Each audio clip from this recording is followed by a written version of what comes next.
topic is study of effects of Ectopas category in female reproductive organ. Here is the content which I am going to present in my presentation. That is need of study, literature review, objective study, materials and methods, study design, place of this establishment, method of collection of data, place of study, time and duration, and differences.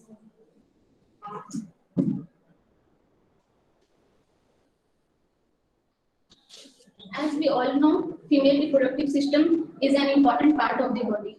It is not only important for the female health, but also for the important for the offspring.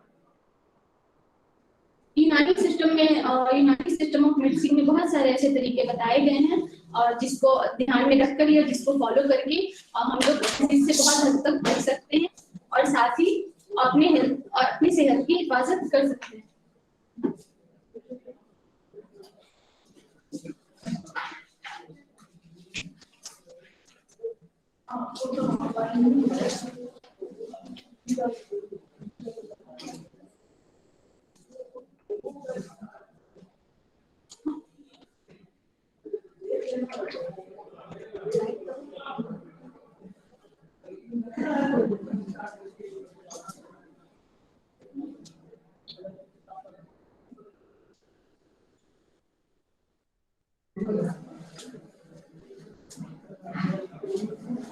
यूनानी system of medicine में और सबसे important concept एस्बाब-सित्ता ज़रूरिया था.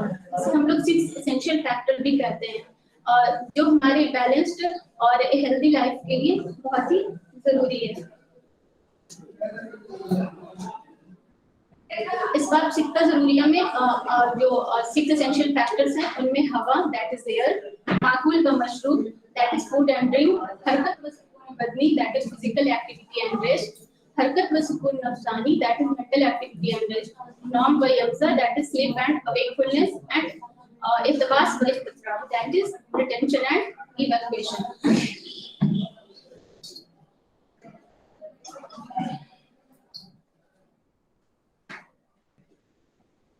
चूंकि आज का मेरा topic है गैर तबई एहतबास, तो इसलिए मैं इस 6th फैक्टर जो है और 6th एसेंशियल फैक्टर जो है एहतबास व इस्तिफ़राग़, इस पे मेरा सिनॉप्सिस भी है और आज का प्रेजेंटेशन भी है. तो सबसे पहले हम ये जानते हैं कि एहतबास क्या है और ये इस्तिफ़राग़ क्या है और इसका मतलब क्या होता है. एहतबास का मतलब होता है हमारे बदन में वो उन सारी चीज़ों का यानी उन मादों का हमारे बदन में रुकना जिनका रुकना हमारे सेहत के लिए बहुत ही बेनिफिशियल है और हमारे हेल्थ के लिए जरूरी है.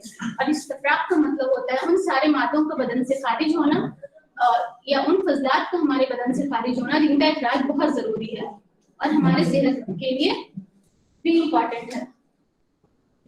और इक़्तिबास और इस्तिफ़राग़ दोनों के बैलेंस रहने से ही हमारी सेहत सही रहती है.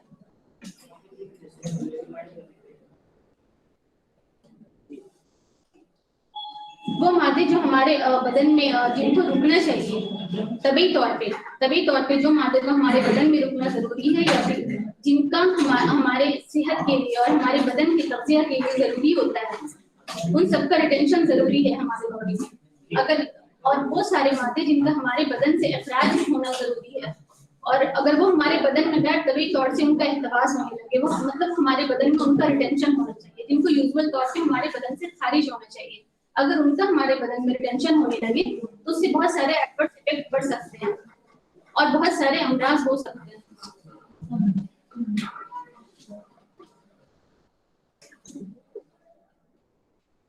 यहाँ पर चूंकि मैं फीमेल रिप्रोडक्टिव सिस्टम पे मेरा टॉपिक है, मेरा सिनॉप्सिस उसी पर है, तो मैं उससे रिलेटेड ही बात करूंगी कि फीमेल रिप्रोडक्टिव ऑर्गन के हिसाब से अगर देखा जाए तो गैर तबी एहतबास से क्या क्या डिजीजेस उनमें हो सकती हैं और क्या क्या एडवर्स इफेक्ट्स पड़ सकते हैं. मेरा सिनॉप्सिस का टॉपिक यही है. तो यूजुअल जो इस्तिफ़राग़ फीमेल बॉडी में होते हैं, यूजुअल जो इस्तिफ़राग़ होते हैं उनमें इस्तिफ़राग़ लबन, हैज़ दैट इज मेंस्ट्रुअल ब्लड और इस्तिफ़राग़ निफास एंड मशीमा. और इन सब के एबनॉर्मल तरीके से इख्तिबास हो जाने से यानी गैर तबी तरीके से इनका इख्तिबास हो जाने की वजह से जो डिजीजेस होती हैं उनके बारे में हम लोग आगे जानेंगे. हमारे यूनानी क्लासिकल लिटरेचर में इस इख्तिबास गैर तबई से फीमेल रिप्रोडक्टिव ऑर्गन में इख्तिबास गैर तबई से जो भी डिजीजेस होते हैं या फिर जो एडवर्स इफेक्ट होते हैं या जो कॉम्प्लिकेशन आगे चलकर डेवलप करते हैं उनके बारे में बहुत ही डिटेल में दिया गया है। मेरी स्टडी इस लिहाज से यूजफुल है कि इसकी वजह से हम ये जान पाएंगे कि गैर तबीई इख्तिलात अगर फीमेल बॉडी में हो रहा है तो रिप्रोडक्टिव सिस्टम पे उसका क्या इफेक्ट पड़ता है, क्या एडवर्स इफेक्ट पड़ता है और क्या कॉम्प्लिकेशन आगे चलकर डेवलप कर सकते हैं इस एब्नॉर्मल रिटेंशन की वजह से।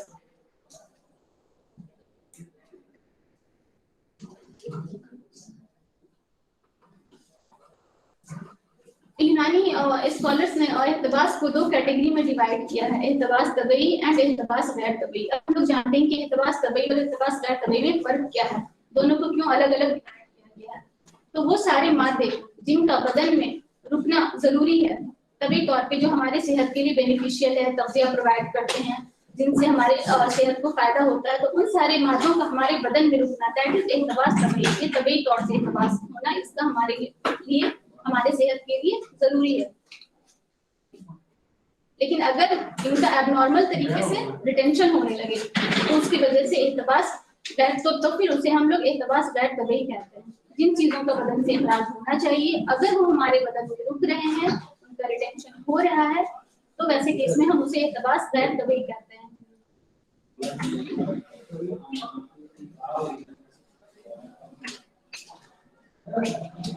कुछ यूनानी फिजिशियन ने इख्तिबास को 2 और कैटेगरी में भी डिवाइड किया है, दैट इज इख्तिबास ज़रूरिया और इख्तिबास गैर ज़रूरिया। इख्तिबास गैर तबई की वजह से बहुत सारे डिजीजेस हो सकते हैं, जो मैं पहले भी बता चुकी हूँ कि इख्तिबास तम्स, जिस पे मैं फोकस कर रही हूँ, वह इख्तिबास तम्स, इख्तिबास लेबल, इख्तिबास निफास और इख्तिबास मशीनों।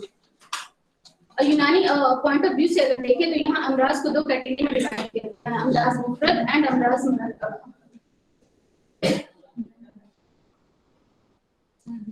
अमराज मुफरद में जो डिजीजेस आते हैं, दैट इज सूए मिजाज, टेम्परामेंटल डिजीजेस, अमराज तरकीब, दैट इज स्ट्रक्चरल डिजीजेस, अमराज तफर्रुक के साथ, that is loss of continuity.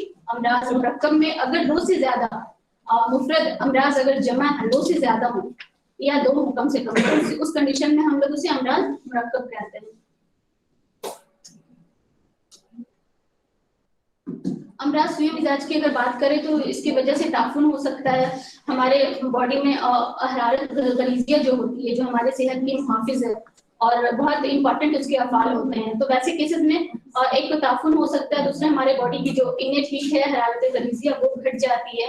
उसके घटने की वजह से क्या होता है कि बदन में बरूदत बढ़ जाती है। बरूदत बढ़ने की वजह से क्या होता है, फिर रतूबत का बहुत ज्यादा कंसंट्रेशन होने लगता है हमारे बॉडी में। अमराज तरकीब की अगर बात करें तो इसकी वजह से सुद्दा हो सकता है, स्थिरता, दैट इज पालसी या तशन्नुश रतब हो सकता है, एक्सुलेटरी स्पास। अमराज तफर्रुक के साथ की अगर बात करें तो इस केस में देखने को मिलता है कि जो वेसल्स है वो डैमेज अगर हो जाते हैं, रप्चर हो जाते हैं और उसके कंटेंट जो है उससे बाहर आने लगते हैं। अमराज मुरक्कब की अगर बात करेंगे तो इसमें अब्राम और बसूर आते हैं।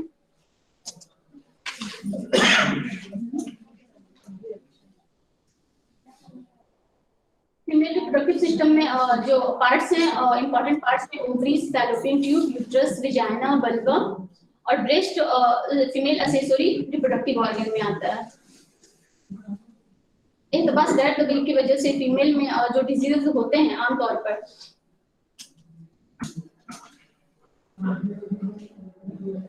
उसमें सबसे पहले मैं बात करूंगी इख्तिबास तम्स की। मेंस्ट्रुअल ब्लीडिंग जो होती है ये एक नॉर्मल फिजियोलॉजिकल फिनोमेनन होता है जो एवरी मंथ एक सर्टेन इंटरवल, एक सर्टेन टाइम ड्यूरेशन के बाद होना जरूरी है। इसका इखराज एक तो फिजियोलॉजिकल फिनोमेनन है, लेकिन अगर ये किसी वजह से बॉडी में रुक जाता है या फिर बंद हो जाता है, बिल्कुल किसी वजह से नहीं आ पाता बाहर, तो वैसे केसेस में हम लोग इसे इख्तिबास तम्स कहेंगे, इख्तिबास हैज़ कहेंगे इसको, या फिर इसे मॉडर्न पर्सपेक्टिव से एमेनोरिया कह सकते हैं। तो इसके गैर तबी तरीके से बॉडी में इख्तिबास के बहुत सारे वजूहात हो सकते हैं। पहला तो ये है कि बॉडी में बरूदत बहुत ज्यादा हो जाती है, तो उसकी वजह से जो इखलात होते हैं हमारे वो गलीज हो जाते हैं, कसीफ हो जाते हैं, तो वो बाहर नहीं आ पाते। एक कंडीशन ये हो सकती है। दूसरी कंडीशन ये हो सकती है कि मिजाज जो है, रहम का मिजाज चूंकि हार होता है आमतौर पर, उसमें जो बरूदत बढ़ती है, जो मैं ऑलरेडी कह रही हूँ कि बारिद हो जाने की वजह से वहाँ पर इखलात में गलाजत और कसीफ हो जाता है तो वो बाहर नहीं आ पाता। स्ट्रक्चरल डिफॉर्मिटी भी कुछ कारण हो सकता है जिसकी वजह से कहीं ऑब्स्ट्रक्शन होने की वजह से भी वो बाहर नहीं आ रहा है। अगर इसे हम लोग मॉडर्न प्रोस्पेक्टस से देखते हैं तो फिर इसे दो और कैटेगरी में डिवाइड करते हैं, वहाँ प्राइमरी एमेनोरिया और सेकेंडरी एमेनोरिया। तो प्राइमरी में ये होता है कि अगर 16 ईयर ऑफ एज तक अगर मेनार्की नहीं हुई है, तो मतलब फर्स्ट मेंस्ट्रुअल ब्लीडिंग अगर नहीं हुई है 16 ईयर ऑफ एज तक, तो वैसे केसेस में हम कहते हैं कि वो प्राइमरी एमेनोरिया का केस है। फिर उसे भी फर्दर हम लोग डिवाइड करते हैं अलग अलग कंडीशन के अकॉर्डिंग। सेकेंडरी एमेनोरिया में हम वो कैटेगरी है जिसमें कोई रेगुलर मेंस्ट्रुएटिंग वुमेन है और उसको अगर नहीं हो रहा है, मतलब अगर 3 कंसेक्यूटिव मेंस्ट्रुअल साइकिल तक अगर वो सीज हो चुका है, मेंस्ट्रुएशन नहीं हो रहा है, या फिर एटलीस्ट 6 मंथ तक नहीं हो रहा है मेंसेस, तो वैसे केस में कह सकते हैं कि वो सेकेंडरी एमेनोरिया का केस है। अगर वो लेडी प्रेग्नेंट ना हो तो उसके बाद फिर इसको अलग अलग कैटेगरी के हिसाब से फिर डिवाइड करते हैं। पैथोलॉजिकल के हिसाब से अलग होता है, फिजियोलॉजिकल एमेनोरिया से अलग, तो वो अलग अलग कैटेगरी में होता है। मैं यहाँ बेसिकली यूनानी लिटरेचर पर फोकस कर रही हूँ, तो मैं उसी के अकॉर्डिंग बात करूंगी। तो इस केस में एतबास तम्स के जो भी लिटरेचर हमारे यूनानी लिटरेचर में दिए गए हैं, तो उसके अकॉर्डिंग मैं अपने सिनॉप्सिस में मैंने उसी के अकॉर्डिंग ही लिखा है और जो मेरा प्रेजेंटेशन है उसी पे फुल्ली बेस्ड रहेगा। तो अगर ये एतबास होता है, अगर एतबास कम्स हो जाता है, तो वैसे केस में क्या डिजीज हो सकते हैं, कॉम्प्लिकेशन हो सकते हैं।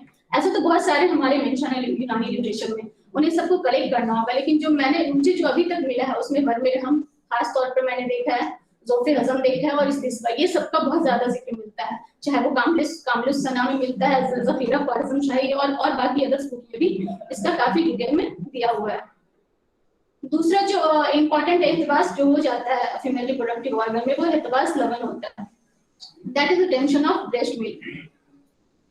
ब्रेस्ट मिल्क कभी कभी अकुमुलेट कर जाता है। कहने का मतलब ये है कि अगर डिलीवरी के फिटस के डिलीवरी के बाद लेबन का खारिज होना एक नॉर्मल फिजियोलॉजिकल फिनोमेनन है, इसका इखराज होना चाहिए, लेकिन अगर किसी एक्सटर्नल फैक्टर या फिर इंटरनल फैक्टर की वजह से ये बाहर नहीं आ पा रहा है, रुक जा रहा है, वहाँ पे कंसंट्रेट हो जा रहा है, या किसी तरह की अगर डिफॉर्मिटी है वहाँ पे, ऑब्स्ट्रक्शन है वहाँ पे, तो वो बाहर नहीं आ पाता है, तो उसकी वजह से यहाँ पर मैं बात पहले करूंगी कि क्यों हो जाता है, क्यों बाहर नहीं आ पाता। जो उसके रीजंस हैं वो ये हो सकते हैं, या तो बरूदत बहुत ज्यादा बढ़ गई है बॉडी में, जिसकी वजह से ये होता है कि वहाँ पे वो मिल्क जो है वो और ज्यादा गाढ़ा हो जाता है, जिसकी वजह से वो बाहर नहीं आ पाता। पहला एक कंडीशन ये हो सकता है, तो किसमें मिजाज बारिश का कंडीशन है, तो वैसे केस में वो बाहर नहीं आ पाता है।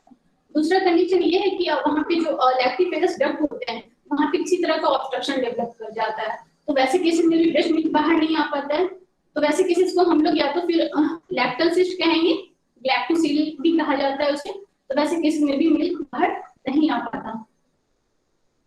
और इसे जो अलग अलग जो कॉम्प्लिकेशन या डिजीज हो सकती है, फर्स्ट ऑफ ऑल तो मेस्टेल्जिया हो सकता है, दूसरी बात है वहाँ चूंकि जमा हो जा रहा है, मिल्क जमा हो जा रहा है, वहाँ कंसंट्रेशन हो जा रहा है, तो वैसे केसेस में इन्फ्लेमेशन होने की चांसेस है।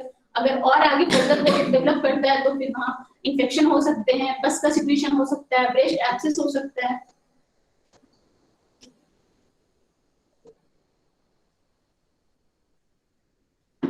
तीसरा जो इम्पोर्टेंट डिजीज जो होता है फीमेल रिप्रोडक्टिव सिस्टम में गैर तबीयी इल्तबास की वजह से, वो है इल्तबास नेफास। फिटस की डिलीवरी के बाद पेरिनियल फ्लूइड का आना एक फिजियोलॉजिकल फिनोमेनन है, ये मतलब नॉर्मल इखराज का होना चाहिए, लेकिन कुछ कंडीशंस की वजह से उसका इखराज सही तौर से नहीं हो पाता या फिर बहुत कम इखराज होता है, तो जिसकी वजह से वहाँ पर वो रतूबत जमा होने लगती है रक्त में, रतूबत की जमा होने की वजह कर वहाँ पे इंफेक्शन डेवलप कर सकता है। वहाँ पे उसकी वजह से जो डिजीज जो मेंशन है हमारे यूनानी लिटरेचर में, जो मेंशन है उसकी वजह से क्रोनिक फीवर और अब्राम, ये दो डिजीज हमारे लिटरेचर में ऑलरेडी मेंशन है, तो मैं इसी पे बात करूंगी। तो वहाँ पे चूंकि रतूबत जमा होने लगती है, वो बाहर उसका इखराज नहीं हो पाता है, तो उसकी वजह से सबसे पहले तो अब्राम होना जरूरी है, अब्राम हो जाता है वहाँ पे, फर्दर इन्फेक्शन डेवलप करने की वजह से क्रोनिक फीवर भी हो सकता है। तो ये दो डिजीज है जो मेंशन है ऑलरेडी लिटरेचर में हमारे। तीसरा जो इम्पोर्टेंट इल्तबास जो होता है वो है इल्तबास मशीमा, that is placental infection. Foetus की डिलीवरी के बाद प्लेसेंटल पार्ट को पूरी तरह से बाहर आ जाना चाहिए, ये एक नॉर्मल फिजियोलॉजी के अकॉर्डिंग। अगर पूरा पार्ट बाहर नहीं आ पाता है या फिर कुछ पार्ट अंदर रह जाता है, तो ये एक एबनॉर्मल कंडीशन है, इल्तबास की कंडीशन यहाँ हो जाती है, क्योंकि उसे बाहर आना चाहिए नॉर्मल तरीके से। अगर वो नहीं आता है या कुछ पार्ट रह जाता है, तो वैसे केसेस में क्या होता है, बहुत ज्यादा कंटिन्यूअस ब्लीडिंग होती है यूट्रस से, और ये फर्दर इन्फेक्शन डेवलप कर जाता है। और बहुत ज्यादा अगर सीवियर केसेस में देखा जाए तो लाइफ थ्रेटनिंग भी साबित होता है ये।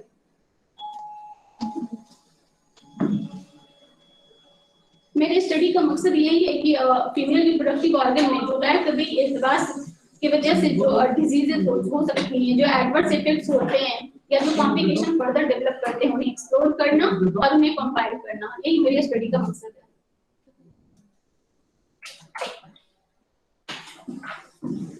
मैं अपना लिटरेचर कलेक्ट करूंगी और जो यूनानी की क्लासिकल बुक्स हैं उनसे कलेक्ट करूंगी, या फिर जो ऑनलाइन वेबसाइट पे मुझे अवेलेबल मिलेगी, लाइब्रेरीज में जो मुझे यूनानी लिटरेचर अवेलेबल मिलेगा, वहां से मैं अपने डाटा को कलेक्ट करूंगी। My study design is a descriptive study. Materials, I will collect materials classical यूनानी के बहुत सारे रिसर्च और रिव्यू आर्टिकल्स, पेपर्स जो मेरे टॉपिक यानी एतबास गैर तबीयत से रिलेटेड होंगे, वहां से मैं मटेरियल्स कलेक्ट करूंगी। पैथोलॉजी की जो टेक्स्ट बुक होगी, जो मेडिसिन की टेक्स्ट बुक होगी, उनसे लेना है मुझे मटेरियल। और जो मैंने इंस्टीट्यूट जो लाइब्रेरी मेंशन किया हुआ है ऑलरेडी, मैं नीचे मेंशन कर चुकी हूँ कि मुझे कहाँ लाइब्रेरी से मुझे डाटा कलेक्ट करना है, तो वहां से मैं लूंगी। Online search engine Google scholar और भी जो भी ऑनलाइन वेबसाइट से जहां मुझे अपने आर्टिकल से, मुझे अपने सिनॉप्सिस से रिलेटेड डाटा मिलेगा, मैं वहां से लूंगी।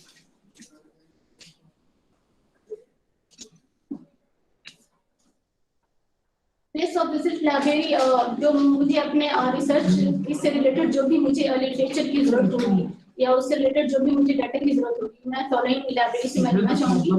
Kabiruddin central library GPCH Patna, Khuda Bakhsh library Patna, library of RR Patna, central library NIUM Bangalore, Maulana Azad library MU and international academy.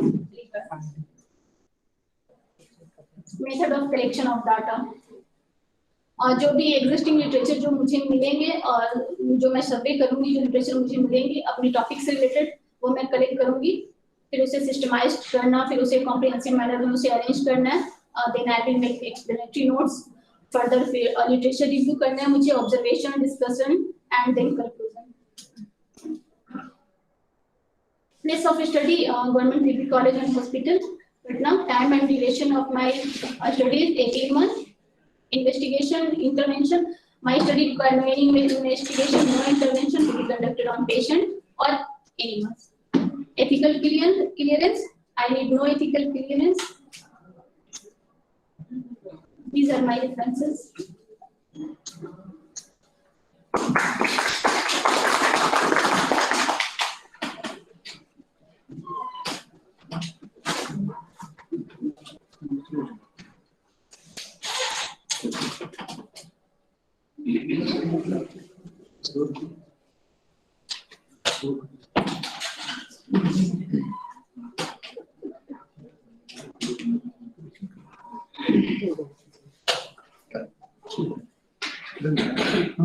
मैं सारे टीचर्स और पीजीएस स्कॉलर्स जो हमारे उनसे रिक्वेस्ट करती हूँ कि अगर मेरे टॉपिक से रिलेटेड अगर उन्हें कोई एडवाइस मुझे देनी हो या कहीं पे कुछ एरर मुझसे रह गया, कुछ करेक्शन की जरूरत हो, तो प्लीज मुझे एडवाइस दें।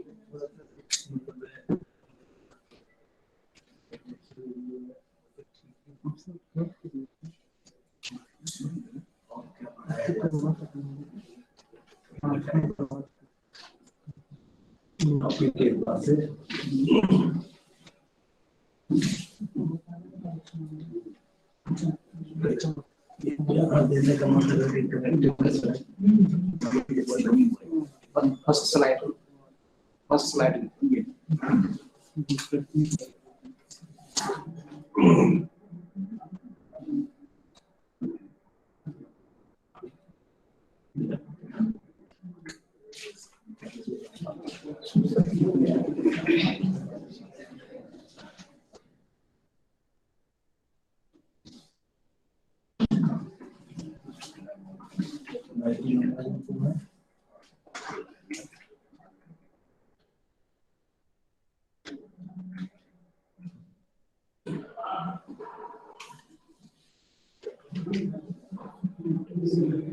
Exam presentation.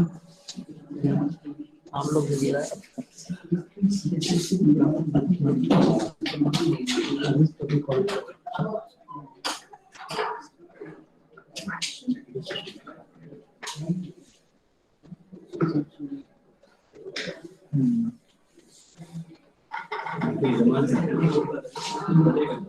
कुछ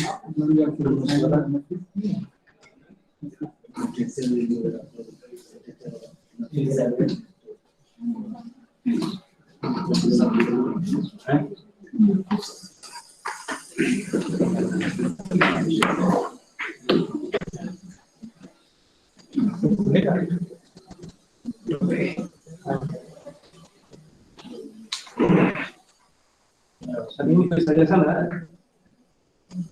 करेक्शन वगैरह कुछ नहीं मतलब ये तो प्लेन सेशन है कमी बेसी है या फिर थोड़ा सा सब्जेक्ट के हिसाब से कोई नहीं आ रहा है पढ़ाना होगा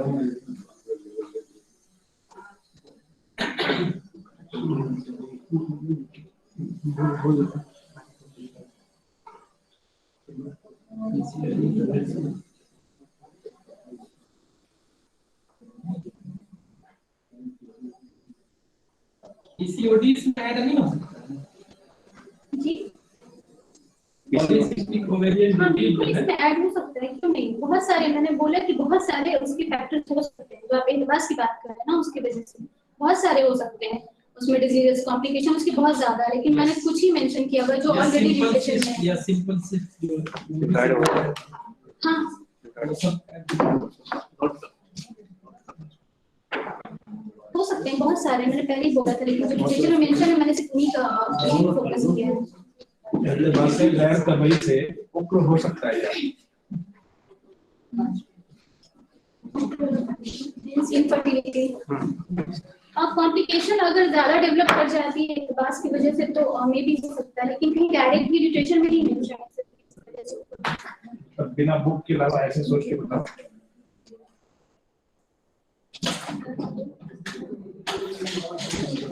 सुना पड़ा पढ़ा है उसकी वजह में नहीं ब्लॉकेज की वजह से हो ही सकता है। तो नोट कर लो जो जो चीज है उसको फाइनल लास्ट में जो है तो क्या उसमें जिक्र की हुई है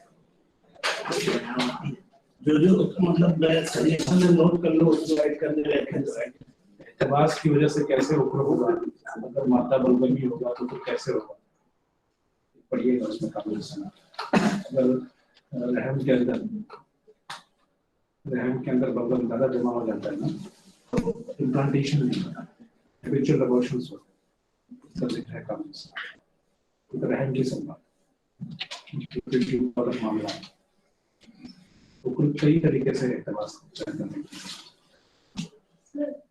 तो हैबिचुअल अबॉर्शन को उग्र नहीं कर सकते, हैबिचुअल अबॉर्शन को उग्र तो नहीं कर सकते।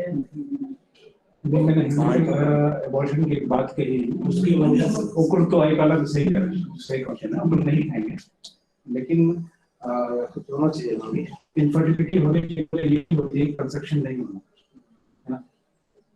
मैंने भी कहा कि बलगम का दूसरे वाले माध्यम का ज्यादा इस्तेमाल हो गया वॉल के ऊपर तो अटैच नहीं हो पाता, वो आगे बताया कि एक्चुअल प्रोविजन होते हैं उस केस में। और भी कुछ है जैसे हलकट का कोई मामला है, वहां भी अगर सही से, क्योंकि वहां सिलेटेड मूवमेंट होता है विच वो फैसिलिटेट करता है कि इसको उधर से लम आया, इधर से फॉर्म गया, उसको फैसिलिटेट करता है। इसी वजह से माध्यम का इस्तेमाल बहुत सारे खासकर बलगम को ज्यादा ब्लेम किया गया। वहां अगर इस्तेमाल ज्यादा हो, अगर इस्तेमाल इन्फेक्शन के वजह से भी हो सकता है, इन्फेक्ट्रेट्स आते हैं वहां पे जमा हो जाता है, पोस्ट इन्फेक्शन के बाद जो है माल हीलिंग होता है उस वजह से हो सकता है, लेकिन इस्तेमाल किसी वजह से तो वो फर्टिलाइजेशन को इंडर करेगा, इस वजह से फिर जाके इसमें तो बहुत रूटीन सफा है, इसमें अलग से पहले एनाटॉमी पढ़िएगा जरूर उसका मसल्स कैसी होती है उसकी, या फिर फिजियोलॉजी साथ ही साथ वो शुरू किया, एनाटॉमी शुरू किया, फिजियोलॉजी बताया, फिर पेथोलॉजिकल कंडीशंस होते हैं, अब फिर इलाज में मान जाते हैं इसको कैसे हम करें। जो कानूनी समाज का जिक्र किया था इसलिए अच्छा टॉपिक है, इसमें अगर थोड़ा सा मैराथन सर्च कीजिएगा तो बहुत अच्छी चीजें इकट्ठी होंगी। पहला है, इस पे इस नजरिए से कोई थीसिस हुआ नहीं। जी सर, मुझे कोई आर्टिकल नहीं मिला सर। तो आपको खास के पैथोलॉजिकल कंडीशंस को सिर्फ ना के आपने इकट्ठा कर दिया उसको, उस पे अपना assumptions भी देना है। रिसर्च मॉड्यूल वो क्या है आपका? डिस्क्रिप्टिव स्टडी है सर। उसमें क्या करते हैं डिस्क्रिप्टिव में? डिस्क्रिप्टिव स्टडी में सर ये एक तरह का ऑब्जर्वेशनल स्टडी होता है, जिसमें हम लोग हम चीजों को ऑब्जर्व करते हैं, उसका डॉक्यूमेंटेशन करते हैं, उसे डिस्क्राइब करते हैं, और एक नेचुरल सेटिंग में विदाउट एनी इंटरवेंशन, मतलब कोई एक्सटर्नल फैक्टर्स इन्फ्लुएंस ना करे, नेचुरल सेटिंग में उसे ऑब्जर्व करके। लिटरेचर रिव्यू में क्या-क्या एक्सटर्नल इन्फ्लुएंसर्स हो सकते हैं?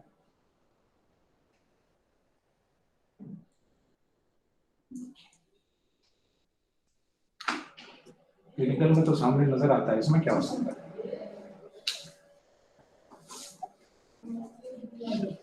कम से कम आप सबको अपना मॉड्यूल में जो रिसर्च आप ड्राइव कर रहे हैं ना, जो वो पता होना चाहिए कि आप कर क्या रहे हैं। कहीं भी यही एक चीज पूछी जाएगी, क्या रिसर्च था, इसमें आपने क्या किया, तो क्लियर होना चाहिए।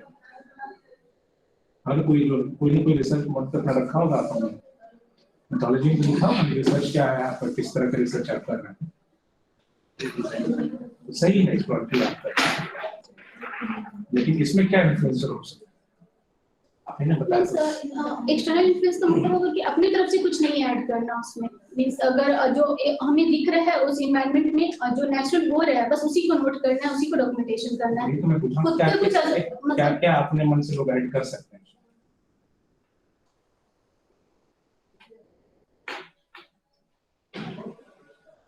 मतलब जो नहीं है उससे, मतलब कुछ एक्स्ट्रा उससे ज्यादा ऐड करना, अपना ऑब्जर्वेशन जो वहाँ हो रहा है उसके अलावा कुछ हम ऐड करें, अगर उसमें बायस हो जाए तो दैट इज एक्सटर्नल। हाँ वही तो, क्या बाइस हो सकता है, पॉसिबल बाइस आपको पता होगा ना, क्या क्या नहीं करना। स्टडी में ये भी पता होना चाहिए कि हमको क्या नहीं करना।